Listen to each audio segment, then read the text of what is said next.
ज्ञानाञ्जन शलाकया चक्षुरामृतं येन तस्मै श्रीगुरवे नमो नमः।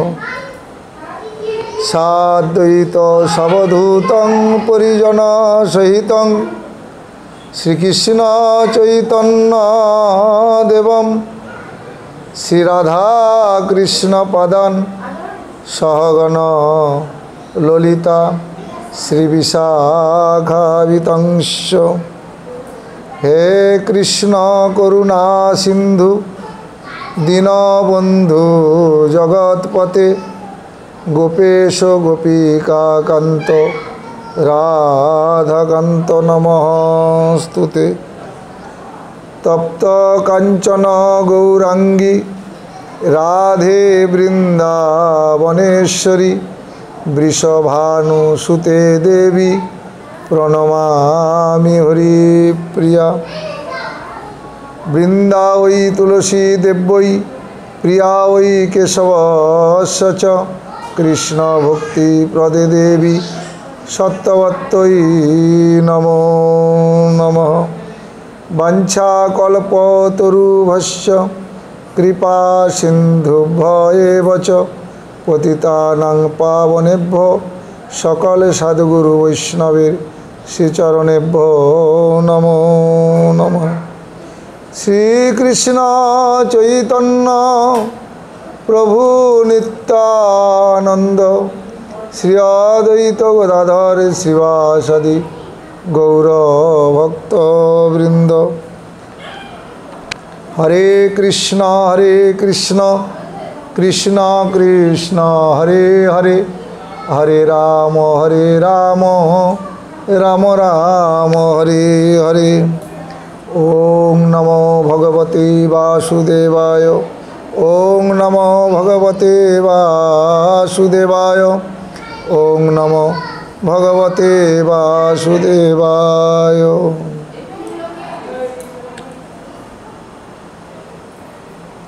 श्री श्री राधाष्टमी व्रत उपलक्षे राधारानीर आविर्भाव प्रकटित एवं प्रकाशित किभाবে হয়েছিল।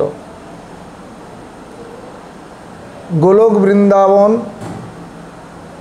भगवान श्रीकृष्णेर नित्य आलय। एक दिन भगवान श्रीकृष्णचंद्र राधा रानी के बोलছে श्रीमती राधा ठाकुरानी के, राधे তুমি আমার সঙ্গে যাবে? বলে কোথায়? বলছে দেবী লোকে অর্থাৎ মত্ত লোকে অনিত্য লোকে। রাধারানী বললেন না আমি তো যাব না। বলছে কেন যাবে না? শ্রীমতী রাধারানী বলছেন যত্র বৃন্দাবন নাস্তি যত্র গোবর্ধন নাস্তি ন যত্র যমুনা নদী। অর্থাৎ যেখানে বৃন্দাবন নেই, যেখানে গোবর্ধন পর্বত নেই, যেখানে যমুনা নদী নাই, নচ সুখ মন, আমার সেখানে সুখ নেই। অতএব আমি এই গোলক বৃন্দাবন থেকে ভূবৃন্দাবনে যাব না। শ্রীমতী রাধারানী বললেন যদি বৃন্দাবন যমুনা এদের সপরিবারে সবাইকে নিয়ে যেতে পারি বলে তাহলে যাব। বেশ। গোবর্ধনকে বললেন গোবর্ধন তুই এই মর্তলোকে যা। বলছে প্রভু আমি যাব না। বলছে কেন? আমি তোমায় দেখতে পাবো না, আমি সেখানে যাব না। বলছে গোবর্ধন, আমি সেখানে যাব লীলাবিলাস করতে, তাই তুই সেখানে যাবি। গোবর্ধন রাজি হলেন, আপনি যেখানে আমি সেখানে, আপনার যখন দর্শন পাবো আমার যেতে আপত্তি নাই। গোবর্ধনকে বললেন, শালমণি দ্বীপে দ্রোণগিরি রাজার পুত্র রূপে তুই ওখানে জন্মগ্রহণ কর। গোবর্ধন সেখান থেকে শালমণি দ্বীপে দ্রোণ রাজার পুত্র হয়ে জন্মগ্রহণ করলেন। যমুনাকে বললেন, যমুনা তুমি মর্তধামে যাও। যমুনাও বললেন, না আমি যাব না, সেখানে গিয়ে আমি তোমার দর্শন পাব না। যমুনাকে তখন বললেন, যমুনা তুমি যাও, আমি অচিরেই এই গোলক বৃন্দাবন থেকে ভূবৃন্দাবনে যাব এবং সমস্ত লীলা আমি তোমার তীরেই সমস্ত লীলাবিলাস করব। যমুনার আর আনন্দের সীমা নাই। যমুনা বলল, তাহলে আমার যেতে আপত্তি নাই। সেই গোলক বৃন্দাবন থেকে ভূবৃন্দাবনে যমুনা এলেন।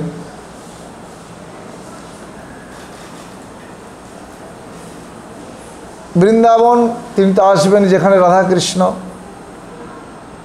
ন যত্র সুখমন, যেখানে শ্রীমতী রাধারানী বলেছিলেন, যেখানে বৃন্দাবন নেই, যমুনা নাই, গোবর্ধন নাই, ন চ সুখমন, সেখানে আমার সুখ নেই। রাধে এবার তুমি যাবে তো? বলছে যাব, তবে আমার একটা শর্ত আছে। গোবিন্দ সুন্দর বলছেন, এই তোমার একগুচ্ছ আদর আবদার সব মেটালাম, আবার তোমার কি অভিপ্রায় অভিলাষ, কি শর্ত? বলছে, প্রভু আমি তোমাকে এক মুহূর্ত এক নিমেষ না দেখে থাকতে পারি না। নাহং প্রকাশ, সর্বত্রই তোমাকে আমি দেখতে পাই, নিমিষেন এক মুহূর্ত তোমাকে না দেখে আমি থাকতে পারি না। আর আমি এই গোলক বৃন্দাবন থেকে ভূবৃন্দাবনে যাব, কতদিন অদর্শনে থাকব, আমি সেখানে গিয়ে তোমায় দেখতে পাবো না।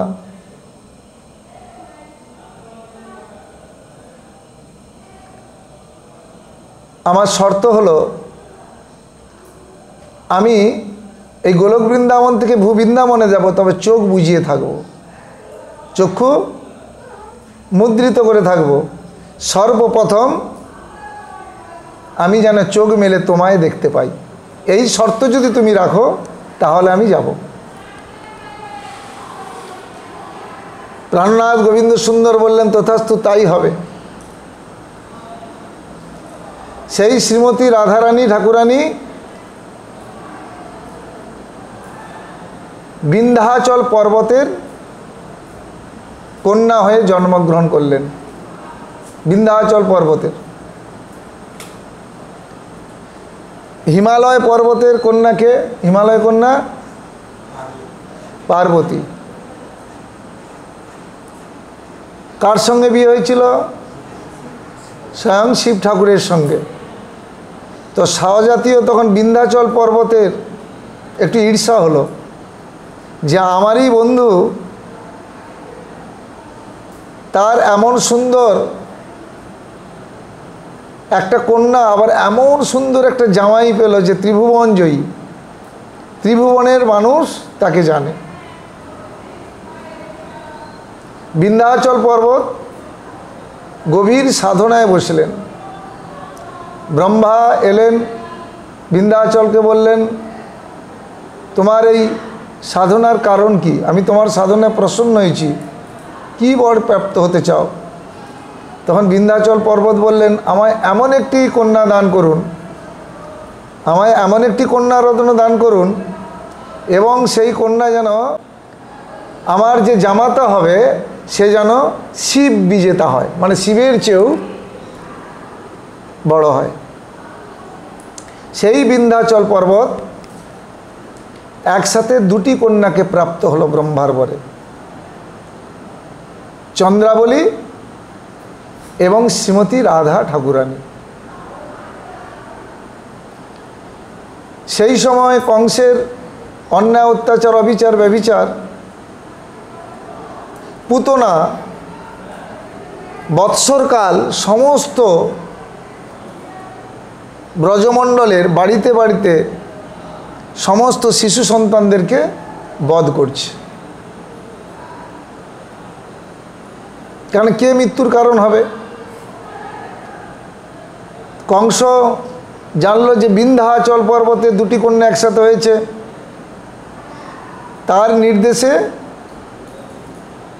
পুতনা খেচরি, খেচরি মানে কি? যারা আকাশে উড্ডীয়মান হতে পারে, উঠতে পারে,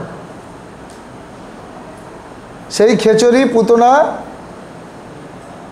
সেই বিন্ধ্যাচল পর্বতের দুই কন্যা শ্রীমতী রাধা ঠাকুরানী এবং চন্দ্রাবলীকে দুই হাতে নিয়ে আসছে, হরণ করে নিয়ে এলো, হরণ করে নিল। তখন বিন্ধ্যাচল পর্বত দেখলে হায় হায় সর্বনাশ। তখন বিন্ধ্যাচল পর্বতের গুরুদেব হচ্ছে অগস্ত্যমুনি। অগস্ত্যমুনিকে স্মরণ করলেন। অগস্ত্যমুনি তখন করলেন কি, সমস্ত ব্রাহ্মণদেরকে নিয়ে পুতনা নিধন যজ্ঞ শুরু করলেন।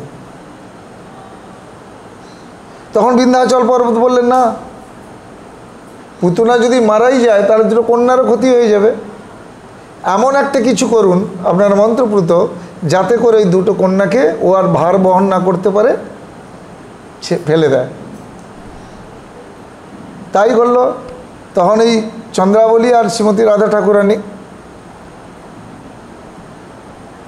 ধীরে ধীরে অত্যন্ত ভারী হতে থাকলো।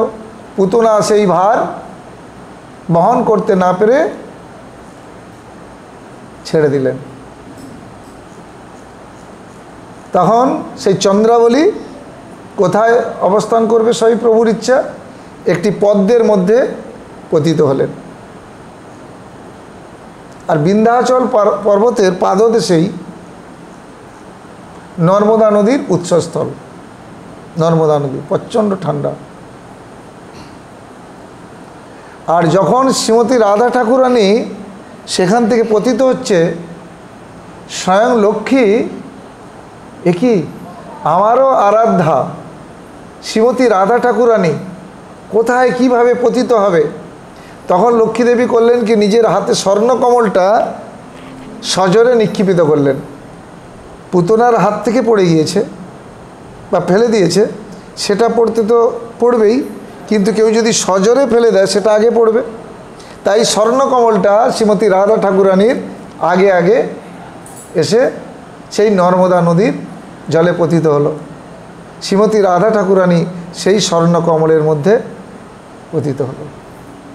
সেই নর্মদা থেকে ভাসতে ভাসতে ভাসতে ভাসতে যমুনায় এসে হাজির হলো।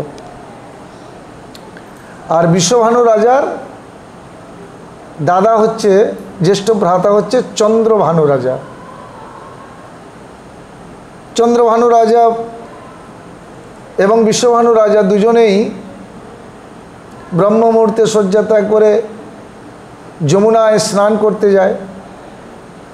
চন্দ্রভানু রাজা ওই চন্দ্রাবলীকে প্রাপ্ত হয়। তাই চন্দ্রাবলীর পালিত পিতা হলেন চন্দ্রভানু রাজা। আর যখন বিশ্বভানু রাজা যমুনায় স্নান করছে, ডুব দিয়ে উঠে দেখে না যমুনার মাঝে একটি সুন্দর সুশোভিত স্বর্ণকমল এবং তার মাঝে একটি কন্যা রত্ন, কি অপূর্ব, মৃদু মৃদু হাসছে। আর ভগবান সূর্যনারায়ণ দেব তখন পশ্চিম দিগন্তে উদিত হয়েছে।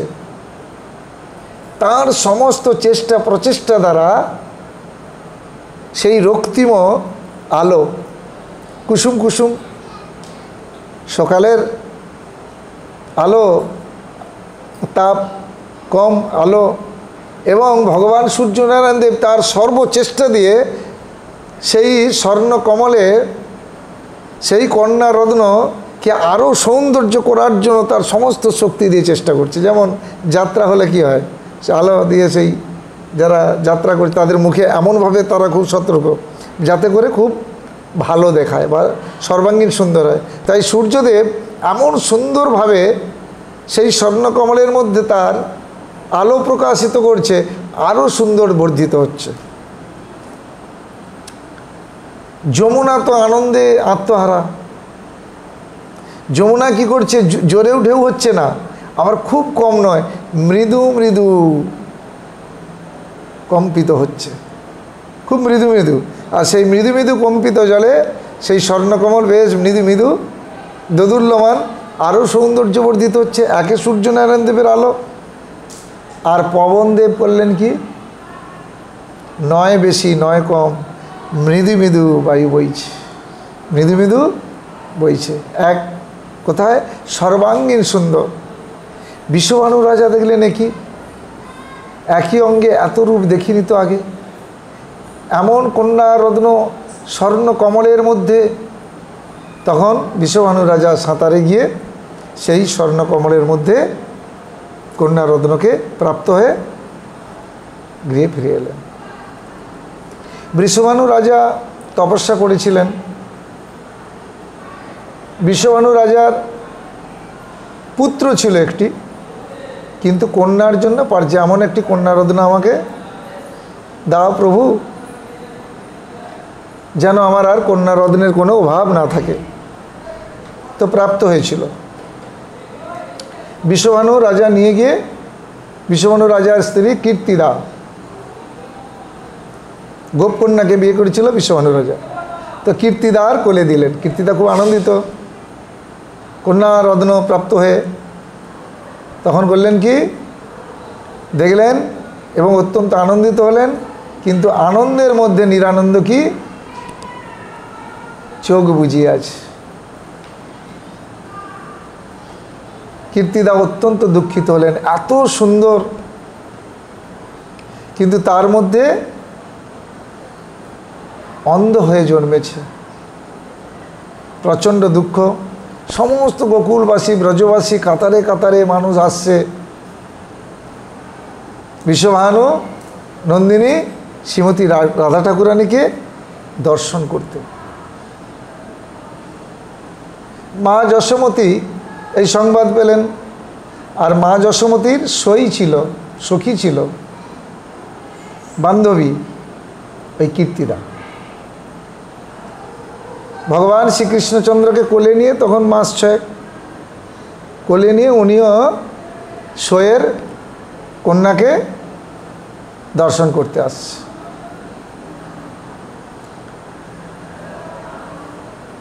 যশোমতীকে দেখে, সইকে দেখে বিশ্বভানু রাজার স্ত্রী কীর্তিদা কেঁদে উঠলেন। সই কাঁদছো কেন?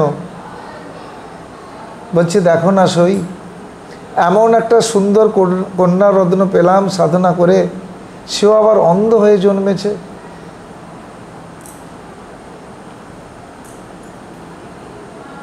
তখন মা যশোমতী করলেন কি, কৃষ্ণকে নামিয়ে সইকে সান্ত্বনা দিচ্ছে, যেমন হয় আর কি, সান্ত্বনা দিচ্ছে, কথোপকথন হচ্ছে।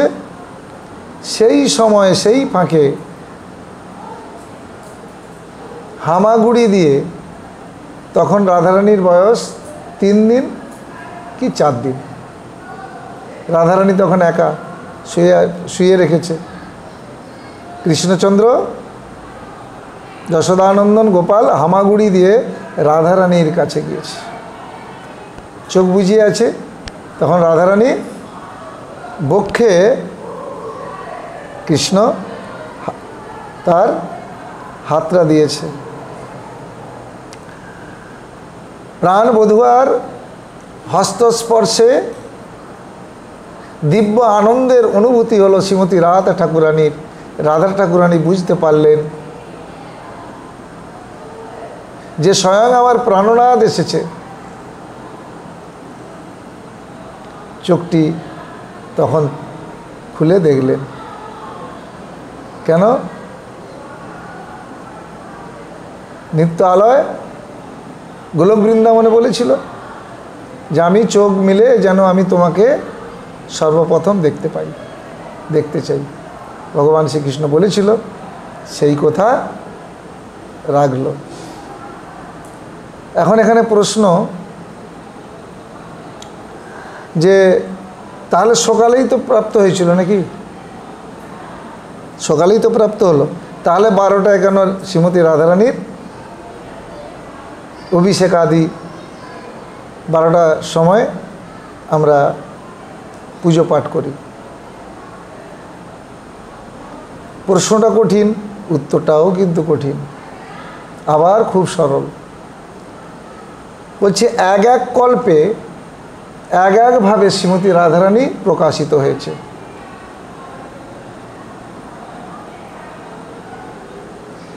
ব্রহ্মাণ্ড পুরাণ আদি এক এক পুরাণে এক একভাবে বর্ণিত আছে। কোনো কোনো শাস্ত্রে বর্ণিত আছে যে বিন্ধ্যাচল পর্বতের কন্যারূপে প্রকটিত হয়েছিলেন, যাকে বলে কুড়িয়ে পাওয়া মেয়ে, বিশ্বভানু রাজা প্রাপ্ত হয়েছিল। আবার কোনো কোনো গ্রন্থে বলছে যে ফুলের মধ্যে ডিম্ব হয়েছিলেন, সেই ফুল থেকে রাধারানী প্রকাশিত হয়েছে। আবার কোনো কোনো গ্রন্থে বলছে যে স্বয়ং কীর্তিদা শ্রীমতী রাধারানীকে গর্ভে ধারণ করেছিল, গর্ভে থেকে হয়েছে। তিনটি কারণ। বলছে তাহলে শাস্ত্র কি মিথ্যা? কোন শাস্ত্রে কোনটা নেব? বলছে না, সবটাই সত্য, সবটাই চরম সত্য। বলছে এক এক কল্পে এক একভাবে উনি এসেছেন। কল্প কাকে বলে? সূর্যকে পৃথিবীর প্রদক্ষিণ করছে তো এইভাবে দিন রাত মাস বৎসর। সত্য ত্রেতা দাপর কলি চারি যুগে হয় এক দিব্য যুগ। 71 দিব্য যুগে আগে মন্বন্তর, 14 মন্বন্তর হলে একটি কল্প হয়। কটা কল্প? 14টা কল্প আর 14টা মনু। আমরা যে কল্পে বাস করছি সেটা বৈবস্বত মনু কল্প, এবং বৈবস্বত মনু কল্প বা বৈবস্বত মনু কল্পে রাজা হলেন বৈবস্বত মনু। এইভাবে 14টা কল্প আছে, 14 জন মনু রাজত্ব করেছে। আমরা বৈবস্বত মনুর রাজত্বে বাস করছি, যে কল্পে আমরা বাস করছি। তাহলে এক এক কল্পে এক একভাবে উনি এসেছেন, তাই তিনটি সত্য। এখন ধর আমি কাঁচরালেই গিয়েছি, তো একদিন ও বলেছে বাবা আসছিল, দেবযানী বলতে বাবা আসছিল সেনগুপ্ত ধুতি আর গিলটি করা পাঞ্জাবি পরে আসছিল, চোখে চশমা, এইভাবে আসছিল। আর একজন বলছে কাঁচরা বলে বাবা আসছিল গামছা পরে আসছিল। আর একজন বলছে না এমনি সাধারণ অর্ডিনারি একটা ধুতি আর পাঞ্জাবি পরে আসছিল। তখন কি বলবি তোরা? কার কথা লি কার কথা নয়, সম্পূর্ণটা এরা তিনজনেই মিথ্যা বলছে। বলে না, ও যেদিন দেখেছে সেদিন এইভাবে এসেছিল, এ যেদিন দেখেছে সেদিন এইভাবে এসেছিল, তিনজনের দেখাটাই কিন্তু ঠিক। তাই এক এক কল্পে এক একভাবে শ্রীমতী রাধারানী প্রকটিত হয়েছিলেন। এখানে কীর্তিদা সুন্দরী রাধারানীকে গর্ভে ধারণ করে যে প্রাপ্ত হয়েছিল সেটি হলোই দুপুর 12টা। সেই জন্য 12টার সময় শ্রীমতী রাধারানীর অভিষেক আদি অর্ধ বেলা পর্যন্ত আমরা পালন করে তারপরে আমরা অন্ন ব্যঞ্জনাদি প্রসাদ পাব। কেউ যদি মনে করে 24 ঘন্টা উপোস থাকবে কোনো আপত্তি নেই। কেউ যদি বলে অনুকল্প হিসাবে কিছু প্রসাদ পাবো, আপত্তি নেই। তো শ্রীমতী রাধারানী এত করুণাময়। রাধা ভজনে রতি না জন্মিল, কৃষ্ণ ভজন তার বৃথাই চলে গেল। রাধা ভজনে যদি রতি না হয়, কৃষ্ণ ভজন তার বৃথা চলে গেল। জয় জয় রাধা নাম, বৃন্দাবন যার ধাম, কৃষ্ণ সুখ বিলাসের নিধি। হেন রাধা গুণগান, না শুনিল মোর কান, বঞ্চিত বঞ্চিত করিল মোরে বিধি। কি সুন্দর কথা! কি বললেন? জয় জয় রাধা নাম, বৃন্দাবন যার ধাম। বৃন্দাবন কার? কৃষ্ণের নয়, ও সম্পত্তি রাধারানীর। বৃন্দাবন রাধারানীর নামে, তাই বলছে জয় জয় রাধা নাম, বৃন্দাবন যার ধাম, কৃষ্ণ সুখ বিলাসের নিধি। কৃষ্ণ সুখের বিলাসের নিধি। নিধি মানে পাত্র। কে? না শ্রীমতী রাধারানী। বলছে হেন রাধা গুণ গান, না শুনে আমার কান, বঞ্চিত করিল মোরে বিধি। এই যে রাধার মহিমা কে জানালো? যদি গৌর না হইত কি বা হইত, কেমনে ধরিতাম দে।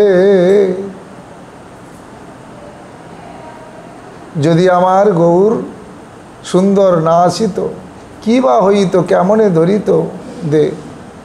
শ্রী রাধার মহিমা প্রেম রস সীমা, জগতে জানাত কে? তাহলে রাধার মহিমা কে জানালো? আমার শ্রী চৈতন্য মহাপ্রভু গৌর হরি। মধুর বৃন্দা বিপিন মাধুরী, প্রবেশ চা তুরি সার। আরে বরজ যুবতী ভাবের ভকতি, সকতি হইত কার গো, সকতি হইত কার। গাও গাও পুন গৌরাঙ্গের গুণ, সরল করিয়া মন। এতিন ভুবনে এমন দয়াল, না দেখিয়ে একজন, না দেখিয়ে একজন। গৌরাঙ্গ বলিয়া নাগে নুগলিয়া, কেমনে ধরিনু দে। বাসুরহিয়া পাষাণ দিয়া, গড়িয়াছে কোন বা বিধি, গড়িয়াছে কোন বা বিধি। বলি কোন বা বিধি? কে বলছে? বাসুদেব ঘোষ দুঃখ করে বলছে। বলি কোন বা বিধি গড়িয়াছে? আমাকে কোন বা বিধি গড়েছে? কত পাষাণ গলে গেল।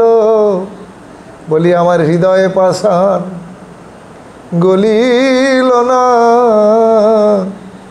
আবার বলছে যদি পাষাণ হতো, যদি আমার হৃদয়টা পাষাণ হতো তাহলে গলে যেত, কিন্তু পাষাণ যদি হতো গলে যেত, কিন্তু পাষাণ হইতেও আমার কঠিন। পাষাণ গলে না। বৃন্দাবনে চরণ পাহাড়ি রয়েছে, সেই পাহাড়ের মধ্য দিয়ে যখন ভগবান শ্রীকৃষ্ণচন্দ্র যাচ্ছে, পাহাড় দ্রবীভূত হয়ে গেল, সেই ছাপ রয়েছে।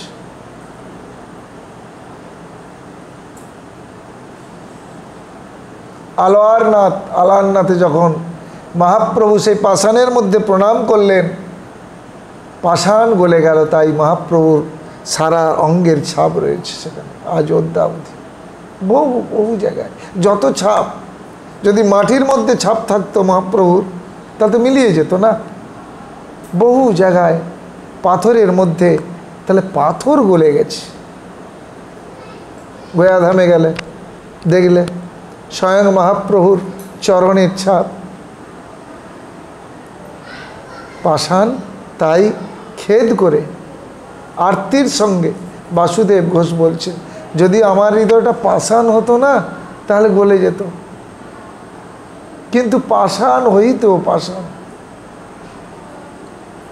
তাই শ্রীমন মহাপ্রভুই, শ্রী চৈতন্য মহাপ্রভু শ্রীমতী রাধা রানীর